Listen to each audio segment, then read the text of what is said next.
नमस्कार मित्रों। आज सीधो ने सच में दिल्ली से हमारे साथ अशोक वानखड़े जी जुड़े हैं। टाइगर जब बात करते हैं तो आने वाले दिनों में क्या होने वाला है उसकी बराबर बात करते हैं।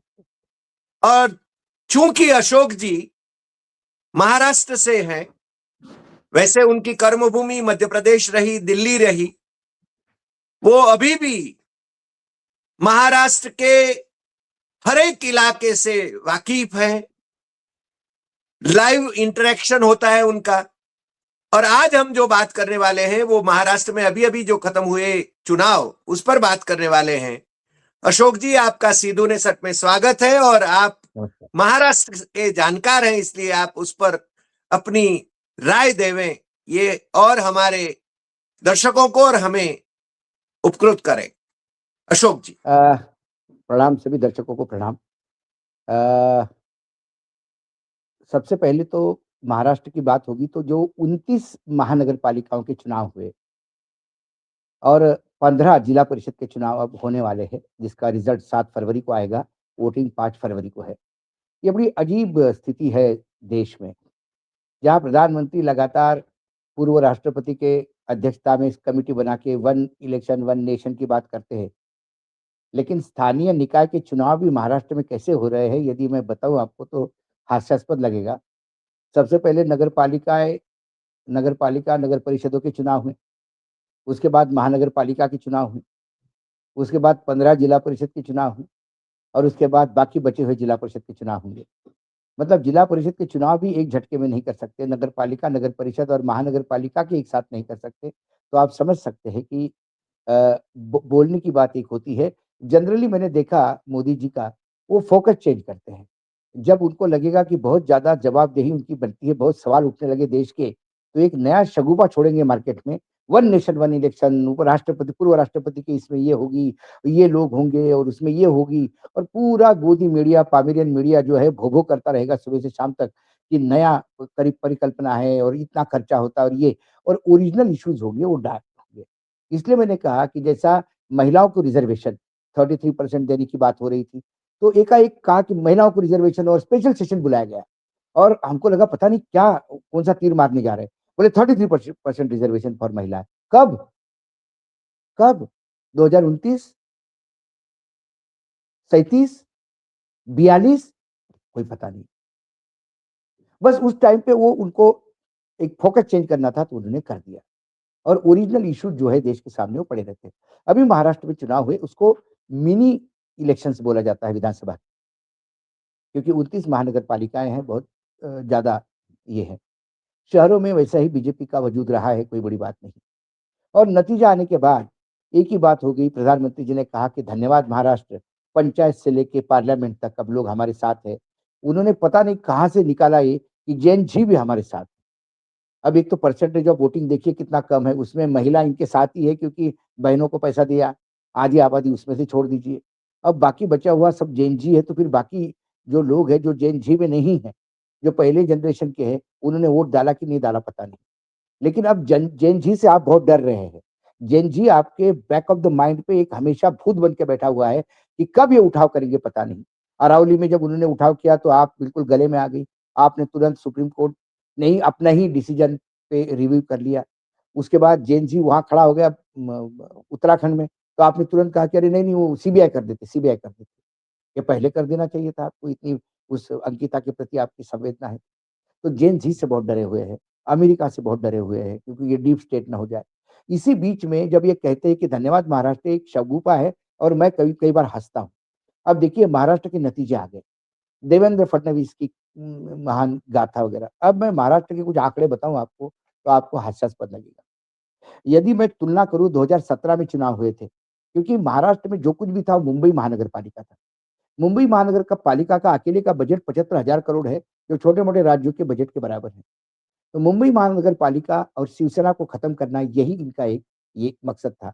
और बार-बार अभी प्रधानमंत्री का कल मैंने एक वक्तव्य सुना कि जहाँ जन्म हुआ कांग्रेस का वहीं से बाहर, मतलब कांग्रेस का स्थापना मुंबई में हो गई तो मुंबई से बाहर। कांग्रेस मुंबई में कब थी? कई 25 साल से तो शिवसेना ही थी वहाँ पे। तो आपने क्या बाहर किया? वो तो शिवसेना ने बाहर किया था, जबरदस्ती दूसरे मतलब उधार के सिंदूर पे जीने के लिए ये लोग जाने जाते हैं और अभी भी जीते हैं और बिल्कुल शर्म भी नहीं आती ये बोलने में कि किसी और का क्रेडिट लेने में। अब देखिए 2017 में पिछली बार चुनाव हो गए थे, तो 2017 में बीजेपी को पूरे महाराष्ट्र में कुल 1019 कारपोरेटर्स मिले थे, नगर सेवक। 2026 में 1425 मिले, यानी 8 साल का गैप। 8 साल में प्रशासन किसका था? सरकार का ही था, क्योंकि बॉडी तो थी नहीं। उसके बाद चुनाव आयोग, ये जब मैं रिजल्ट बताता हूं तो दर्शक एक बात ख्याल रखे कि चुनाव आयोग उनके साथ, मतदाता सूची उनके साथ, मशीन के साथ टैंपरिंग हुआ उसकी कंप्लेंट है वो उनके साथ, पैसा ऐसा बहा के आप सोच भी नहीं सकते हो। 10-10 हजार रुपए एक एक वोट के लिए दिए गए कारपोरेशन में, और इसके मेरे पास गवाह है, ऐसी बात नहीं है कि मैं हवा में बात नहीं कर रहा। ऐसे कई चीजें जब देखते, मेरे एक मित्र है गुप्ता जी, बहुत बड़े मतलब इकोनॉमी पे बहुत स्टडी करते हैं जयपुर में। जब उन्होंने कहा कि अशोक जी, जब आपने कहा कि 10-10 हजार रुपए जा रहे थे, तो कई लोगों को लगता है कि अतिशयोक्ति है। लेकिन मेरी बेटी पूना में है, पिंपरी चिंचवड़ में, उसके घर में 3 मेड्स है और तीनों मेड उसको बता रही थी कि हमारे घर में 10-10 हजार रुपए मिले। एक मेड के यहाँ 4 वोट थे, तो उसको 40 हजार रुपए मिले। तो बोले आपने, हाँ, तो बोले आपने जब ये बताया 10-10 हजार रुपए, तो मुझे तो कंफर्म हो गया, क्योंकि मैंने तो ये सुना मेरी बेटी के यहाँ से। ये वस्तुस्थिति है। उसके बाद देखिए, तो ये सारी चीजें करने के बाद शिवसेना आपने तोड़ दी, एनसीपी आपने, राष्ट्रवादी कांग्रेस आपने तोड़ दी, बहुत सारे दूसरे पार्टियों के लोगों को अपने पार्टी में लिए, जिताऊ उम्मीदवार ढूंढे। ये सब करने के बाद आप कितने वोट से प्लस हुए, कितने कारपोरेटर से प्लस हुए? मात्र 235। अब ये 235 में से भी आप 60 माइनस कर लीजिएगा। वो 60 इसलिए कि 2 कारपोरेशन जालना और इचलकरंजी, ये पहली बार बनी कारपोरेशन। इसके पहले 2017 में ये थी नहीं, तो उसमें आपको 60 कारपोरेटर्स मिले। वो 60 इसमें से माइनस किए जाए तो फिर आप कहां खड़े हो जाते, आप देख लीजिए। आप 150 पे है, तो आपका अचीवमेंट क्या है? 150 है। अब आप मुंबई की बात करें, मुंबई में जो पिछला टैली था और ये टैली, इसमें बीजेपी के टोटल 7 उम्मीदवार ज्यादा हो गए। 8 साल की एंटी इनकम्बेंसी सारा कुछ खेल करने के बाद फिर 2017 में जितने बीजेपी के पास उम्मीदवार थे, कारपोरेटर थे, उसमें से मात्र 7 बढ़े, एमआईएम के 6 बढ़े। तो एमआईएम आपके बराबरी में खड़ा हो गया। उद्धव ठाकरे के भी 6-7 बढ़े, 5 बढ़े पार्टी टूटने के बाद। अब बात करते हैं कि उद्धव ठाकरे, ठाकरे ब्रदर्स खत्म हो गए ना। जो पिछली बार ठाकरे के पास लोग थे, उनमें से 58 लोग, 58 कारपोरेटर्स एकनाथ शिंदे के साथ चले गए। जी 80% कारपोरेटर्स उसके साथ चले गए। बाकी बचे हुए 20% के साथ उन्होंने चुनाव लड़ा और उसमें से 65 जितवा के लाए। ठीक है, एकनाथ शिंदे जो 58 लेके गए थे, उसमें से मात्र 29 जितवा के लाए। तो ओरिजिनल शिवसेना किसके साथ? फिर मराठी मानुस उद्धव ने के बीजेपी का साथ दिया। फिर ये गलत नरेशन। परळ, लालबाग, शिवड़ी, दादर, महिम, दिंडोशी, भांडुप, विक्रोळी, वांद्रे पूर्व और वरळी, ये मराठी डोमिनेटेड एरिया शिवसेना ने स्वीप किया। बीजेपी को खड़े होने को जगह नहीं मिली, एकनाथ यानी शिंदे को उद्धव खड़े होने की शिवसेना जगह ने, नहीं। उद्धव शिवसेना ने, हाँ उद्धव शिवसेना ने परळ, लालबाग, शिवड़ी, दादर, माहिम, वरळी, दिंडोशी, भांडुप, विक्रोळी, पूर्व बांद्रे, ये जो मराठी डोमिनेटेड एरिया था, यहाँ स्वीप किया। इसका मतलब मराठी मानुस का आज भी यदि कोई पार्टी है तो वो शिवसेना है, उद्धव ठाकरे। अब शिवसेना ने उद्धव ठाकरे मान लीजिए, चुनाव आयोग और बाकी लोगों ने क्या किया, ये मतलब एकनाथ शिंदे की औकात क्या हो गई, 29 पे आ गए। 58 आप तोड़ के लाए थे, उनको जितवा भी नहीं पाए, वो भी बीजेपी के और साथ जाने होटल के में बाद। रखा, और होटल में रखा। होटल में रखा। लेकिन कुलाबा, पूर्व बांद्रे, अंधेरी पश्चिम, बोरिवली, दहीसर, यहाँ भी मराठी वोट है, लेकिन यहाँ थोड़ा गुजराती से इक्वल वोट है और ये थोड़ी समृद्ध, बड़े करोड़पति मराठियों में जाने जाते हैं, वो बीजेपी के साथ गए। इसमें कोई दो मत नहीं, क्योंकि जिसके पास पैसा है वो बीजेपी के साथ जाएगा, क्योंकि डर है ईडी, सीबीआई, इनकम टैक्स का।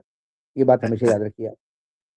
उसके बाद एमएनएस को जितने थे उतने ही मिले, पिछले बार 8 थे, इस बार 6 मिले।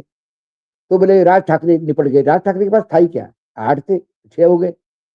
लेकिन उद्धव ठाकरे के जो 65 आए उसमें राज ठाकरे का बहुत बड़ा रोल रहा, इस बात को आप अंडरमाइन नहीं कर सकते। जी। वैसे ही आरपीआई को 1 सीट भी नहीं मिली, लेकिन आरपीआई का वोट ट्रांसफर हुआ बीजेपी को, ये कोई दो मत नहीं। वंचित को 1 सीट भी नहीं मिली, लेकिन वंचित का वोट कांग्रेस को ट्रांसफर हुआ, इसीलिए कांग्रेस 25 पे आ गई। कांग्रेस पहले भी इतनी ही थी, मतलब कांग्रेस का टोटल जो लॉस यदि मैं देखा जाए तो मुझे लगता है 4 या 5 सीट का हो गया। और पूरे महाराष्ट्र में बीजेपी 235 माइनस 60 यदि किया तो ये आपको 170 पे आएगी। शिवसेना 65 हो गई एकनाथ शिंदे की, क्योंकि उसने मराठवाड़ा में अच्छा, जरांगे की वजह से उसका मराठवाड़ा में अच्छा है, Maratha Maratha combination. NCP minus 99 गई, जो सबसे ज्यादा लॉस हुआ वो एनसीपी को हुआ, 99 गई। और कांग्रेस भी कुछ सीटों से कम हुई। अब आते एनसीपी हैं यानी अशोक जी, राष्ट्रवादी, दोनों एनसीपी यानी शरद इस पवार या? बार नहीं, इस बार एनसीपी दोनों साथ में मिलकर लड़ी, हाँ, साथ में मिलकर लड़ी। अब चाचा आपको, भतीजा। हाँ, अब मैं आपको थोड़ा महाराष्ट्र का एक चित्र दिखाता हूं, बीजेपी जीतती कैसी है। मुंबई शिवसेना को तोड़ा, एनसीपी को तोड़ा, एमआईएम को प्रोजेक्ट किया। ये सब करने के बाद और शिंदे के 54 में से सिर्फ 29 आ गए। ये मुंबई की कहानी है। मुंबई में बीजेपी जीती नहीं, बीजेपी सेटबैक पे आ गई, ये मेरा मानना है। अब उसके बाद आई नवी मुंबई। नवी मुंबई बीजेपी के पास है, किसके भरोसे? गणेश नाइक। ये गणेश नाइक कौन थे? ये गणेश नाइक राष्ट्रवादी के नेता थे जो बीजेपी में आए, उधार का सिंदूर। उसके बाद धुले, धुले में कुणाल पाटिल है जो कांग्रेस से बीजेपी में आए, वो जितवा के लाया, ये उधार का सिंदूर है। पनवेल कांग्रेस के प्रशांत ठाकुर, ये गए और ये जितवा के लाए, इसलिए ये उधार का सिंदूर। जालना कैलाश गोरांडे कांग्रेस से गए, इन्होंने जितवा के लाए, इसलिए उधार का सिंदूर। नांदेड़ अशोक चौहान जो कांग्रेस के थे बीजेपी में गए, वो जितवा के लाए, इसलिए उधार का सिंदूर। कोल्हापुर कांग्रेस सबसे बड़ा पार्टी बनी, सबसे बड़ी पार्टी कांग्रेस बनी, लेकिन इन्होंने जुगाड़ तुगाड़ करके अपनी सत्ता बनाने का प्रयास किया। पिंपरी चिंचवड़, पिंपरी चिंचवड़ में बीजेपी कहती है कि हमें अजीत दादा को समाप्त कर दिया, लेकिन पिंपरी चिंचवड़ में जो लोग जीत के आए बीजेपी के, उनमें से ओरिजिनल बीजेपी के 11 से 15 भी नहीं है। सारे अजीत पवार के लोग इंपोर्ट करके या कांग्रेस के लोग इंपोर्ट करके या शरद पवार की इंपोर्ट करके जीताऊ उम्मीदवार को पैसे, बाकी जो खोखे हो कैसे चले होंगे वो तो आप जानती ही हैं, और इसके चलते वो पिंपरी चिंचवड़ में आ गए। उधार का सिंदूर, वही हाल, उधार का सिंदूर, पुणे में भी यही हाल है। तो ये मैंने 10 सीटें दिखाई आपको, तो पुणे में ओरिजिनल कितने हैं ये उनको बताना मुश्किल है। ये बीजेपी का चरित्र है और बीजेपी का चित्र है। और ऊपर से चिल्ला चोट ये है कि हम सबसे बड़ी पार्टी बन के आए, सबसे बड़ी पार्टी बन के आए। वह चित्रा वाघ है, बड़ी हाई प्रोफाइल नेता है, बहुत बड़ी। उन्होंने अभी एक वीडियो देखा मैंने उनका, उसमें उन्होंने कहा कि हरी शिवसेना, और जिस शिवसेना ने कांग्रेस का साथ दिया, जिस कांग्रेस के जवाहरलाल नेहरू ने मुंबई को केंद्रीय शासित प्रदेश घोषित करने की बात कही थी, उसके साथ जाने पे मुंबई करने करारा तमाचा मारा। अब तमाचा इन्होंने खुद खाया या उस पे मारा। साथ में उन्होंने कहा कि 105 लोग शहीद हुए गोलीबारी में। अब इनको कौन बताए कि ये शहीद गोलीबारी में गोलीबारी का आदेश किसने दिया? तब मुंबई प्रांत का मुख्यमंत्री कौन था? मुंबई मोरारजी प्रांत का देसाई। मुख्यमंत्री मोरारजी देसाई थे। ये मोरारजी देसाई प्रधानमंत्री किसके वजह से बने? जनसंघ के साथ से बने। तो जिन मोरारजी देसाई ने 105 लोगों पे गोलियां चलाई जो गुजरात से थे, देखिए मैं गुजरात के प्रति कोई अनादर नहीं है मेरा, लेकिन कई बार क्या होता है, यदि गुजरात ने महात्मा गांधी दिया है, गुजरात ने सरदार वल्लभ भाई पटेल दिए हैं, तो गुजरात का नाम बहुत गर्व से लिया जाता है। लेकिन उसी गुजरात से कोई गड़बड़ चीज भी निकली तो फिर वो कहीं ना कहीं गुजरात का वो जो गुडविल है वो थोड़ा डैमेज होता है। वर्तमान में जो नेतृत्व है मोरारजी देसाई सरदार पटेल के लॉयलिस्ट नहीं थे, कभी नहीं थे। मोरारजी देसाई हाँ। को लेकर सीआईए के एजेंट से लेकर कई तरीके से आरोप लगे हैं मोरारजी देसाई पे। तिमोर मोरारजी हर्ष। देसाई को हाँ, मोरारजी देसाई क्योंकि इंदिरा गांधी सत्ता में आने के बाद लगातार रशियन टिल्ट थे और लगातार जो अमेरिका थी, वो जगह ढूंढ रही थी कि कोई ना कोई ऐसा मिले कि जो वो उस थ्योरी में, वो अलग थ्योरी है, उसमें आप 4 घंटे का प्रोग्राम कर सकते हैं मोरारजी देसाई पे। जी, जी, जी। वो यदि हम छोड़ दें, तो उन गुजराती ने जिस मतलब मैं ज़रा इस पे जाता हूँ, जो गुजराती जनसंघियों के भरोसे प्राइम मिनिस्टर बना, उस गुजराती ने जब फायरिंग किया 105 मरे। अब आप उसी गुजराती जो बीजेपी के हैं, दिल्ली में बैठे हुए हैं, उनके चरणों में बैठ के ये कहते हो कि किसी ने किसको लपड़ मारा। चित्रा वाघ को थोड़ा इतिहास भी जानना चाहिए। बड़ी हमारे मैं बहुत अच्छी तरह से जानता हूँ उनको, मेरे व्यक्तिगत संबंध भी है, मैं मिलता रहता हूँ उनको। वो कभी-कभी नाराज़ भी हो जाती है मुझसे, क्योंकि आप मेरे बारे में ऐसा बोलते हो। लेकिन मुझे लगता है नेताओं को मुँह खोलने के पहले थोड़ा-सा पढ़ाई करना चाहिए। अब क्या हो गया, कुपढ़ों की इतनी संख्या बढ़ गई है राजनीति में। बिना पढ़े-लिखे कुछ भी मूर्ख जैसी बात कर लेते हैं। स्टैटिस्टिक पता नहीं होता, डाटा पता नहीं होता, पुराना इतिहास पता नहीं होता और किसी को भी किसी के साथ जोड़ देते हैं और उनका दोष नहीं है। जब उनका आका जो बाप ऊपर बैठा है दिल्ली में, जब वही 4 सदी के संतों को इकट्ठा करके बात करवाता है, जिसको पता नहीं पड़ता कौन किसके बारे में बात कर रहा है, उसको ज्योग्राफी पता नहीं देश की, उसको भूगोल मतलब ज्योग्राफी भूगोल पता नहीं देश का, इतिहास पता नहीं देश का, वो क्या बोल देंगे और किस चीज़ को जस्टिफाई करते रहेंगे पता नहीं है। उनका इतिहास का नॉलेज इतना है कि राणा प्रताप की जो घोड़ा था चेतक, उसकी माँ गुजरात की थी। ये बड़े कॉन्फिडेंस के साथ बताते थे, अरे भई वो सब ठीक है, कौन किसकी माँ घोड़े की माँ गुजरात की थी या नहीं थी। गुजरात हमेशा वंदनीय प्रदेश रहा है, क्योंकि गुजरात मैं कभी भी नरेंद्र मोदी का गुजरात नहीं मानता, अमित शाह का गुजरात नहीं मानता, मैं बापू का गुजरात मानता हूँ। जिस हम गुजरात में बापू बापू और दिया, सरदार के वंशज हैं ऐसा मैं मानते हैं। वंशज है। मैं तो बापू का गुजरात मानता हूँ, पटेल भी बाद में आते हैं। कई ऐसी भी चीजें हैं कि पटेल भी स्टार्टिंग में बापू पे कर रहे थे कि ये क्या करेगा ये आदमी। पटेल जी के ये स्टेटमेंट भी थे कि बापू आपको लगता है कि ये वाकई देश मुझे आजाद करवाएगा अंग्रेजों से? लेकिन बाद में पटेल जी को जब समझ में आ गया तो बापू के ऐसे अनुयायी हुए कि शायद राइट, यदि मैं अतिशयोक्ति ना करूं तो वो जवाहरलाल नेहरू से भी बड़े अनुयायी सही बात, सही बात। महात्मा गांधी के थे। ये व्हाट्सएप यूनिवर्सिटी में मत जाइए। तो ऐसे ये इतना विस्तृत मामला है। अब आप उसका महिमा मंडन कर रहे हैं। ऐसी कई चीजें हैं हरि भाई। इस चुनाव को मैं अभी भी मुंबई में शिवसेना की बड़ी जीत मानता हूँ, क्योंकि 80% पार्टी जाने के बाद बचे हुए 20% में आपने वो स्ट्राइक रेट दिखाया जो पिछले स्ट्राइक रेट से ज्यादा था। ये उस ठाकरे बंधुओं के लिए क्रेडिटेबल है। मराठी के लिए आज भी, मराठी अस्मिता और महाराष्ट्र के लिए आज भी मुंबईकर जो है, मराठी मुंबईकर वो उनके साथ है। गुजराती सारा मतदाता जो था पहले, मुंबई में गुजराती मतदाता बहुत है। मुंबई में व्यापार करना है तो गुजराती आना जरूरी है, ये कहावत है। मुंबई में गुजराती बहुत था मतदाता, वो बाल ठाकरे को अपना भगवान मानता था। क्योंकि बाल ठाकरे मुंबई में हर गुजराती का एक हिमालय या सह्याद्री बन के प्रोटेक्शन करते थे। कोई उनको एक्सटॉर्शन, ये जितने भी अंडरवर्ल्ड की गैंग थी उससे दूर रखते थे। कोई भी तकलीफ आए तो गुजराती आदमी सबसे पहले बाल ठाकरे को मानता था। लेकिन हुआ क्या, जब से 2 गुजराती दिल्ली में बैठे, तब तक मुंबई के गुजराती का दिमाग भी खराब हो गया। उनको लगता है कि अभी हमें बाल ठाकरे की ज़रूरत नहीं, अभी हमें बड़ा बाल ठाकरे मिल गया है। तो वो उस चक्कर में वो उधर हो गया। दूसरी बात है, बिहार और यूपी में जब सरकारें बदलती है, तो उसका इम्पैक्ट थोड़ा बहुत यहाँ मतदाता पे होता है। ये सारे कैलकुलेशन करने के बाद भी यदि बीजेपी 100 का सिकड़ा आंकड़ा पार नहीं कर सकती, तो ये मुझे लगता है बीजेपी के लिए सबसे बड़ी डिफीट है। अब उसके बाद मुंबई में मेयर कौन होगा, इसका अभी लगातार एक सस्पेंस पड़ा हुआ है। उसने अपने सारे ताज एंड्स लैंड में सारे अपने कारपोरेटर 29 के 29 जो है एकनाथ शिंदे ने वहाँ रख दिए। अब मैंने एकनाथ शिंदे जी के मेरा एक ही सवाल है, आपको डर किस बात का? आपकी पार्टी तोड़ेगा कौन? पार्टी तोड़ने के लिए क्या चाहिए हरि भाई? पार्टी तोड़ने के लिए चाहिए एजेंसियों का साथ, पुलिस का साथ और पैसा। अब उद्धव ठाकरे के पास, राज ठाकरे के पास एक भी एजेंसी नहीं है। एजेंसियों से खुद पीड़ित है। पैसा दोनों क्या इनकमिंग है, आउटगोइंग नहीं है। कांग्रेस भुक्तभोगी है, उनका गांधी परिवार ही अभी एजेंसी के रडार पे है। वो कौन सा एजेंसी का यूज करेगा? और Congress is a poor party of the rich leaders, तो वहां भी पैसा यस, नहीं है, यस, है ना? सही बात है। अब मुझे बताइए, इनको तोड़ेगा कौन एकनाथ शिंदे को? खुद को तो तोड़ नहीं सकता। अजित पवार और शरद पवार खुद एजेंसी के से परेशान हैं। वो खुद अपनी वो पार्टी को संभालने में लगे हुए हैं। वो क्यों तोड़ेंगे इनको? और तोड़ के क्या मिलेगा? क्योंकि उनका वजूद है ही नहीं मुंबई में।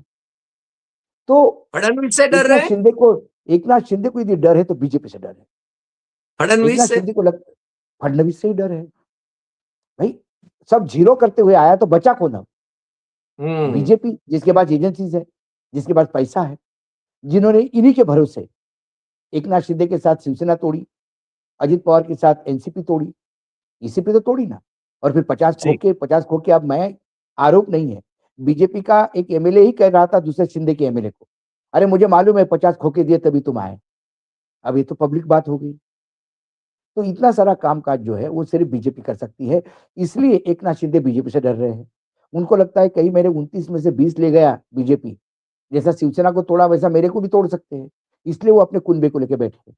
अब वो मांग रहे हैं 2.5 साल के लिए, क्योंकि बाल ठाकरे का शताब्दी साल है, तो वो बोलते कि हमको शिवसेना का मेयर चाहिए, तो 2.5 साल के लिए आप हमको मेयर दे दीजिए।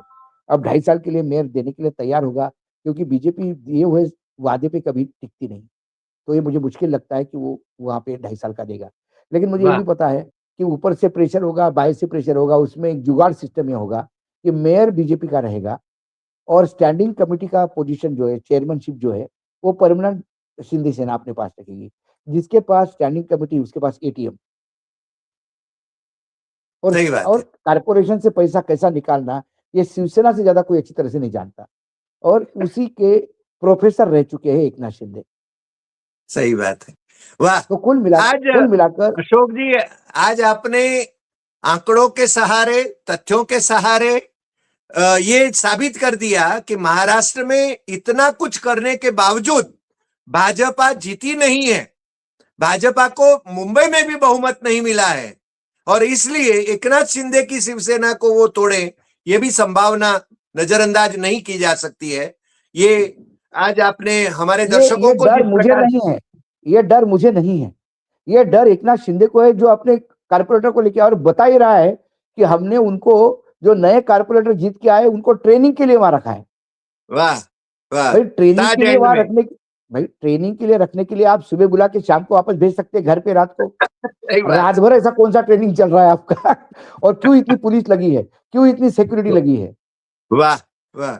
आज आपने हमारी आंखें खोल दी, दर्शकों की आंखें खोल दी कि महाराष्ट्र का राजकारण कैसे चलता है। हम इसको राजनीति नहीं कहते हैं, राजकारण है। आप हमारे साथ जुड़े, इसके लिए आपका बहुत बहुत शुक्रिया और फिर मिलेंगे नए एपिसोड में नए विषय के साथ।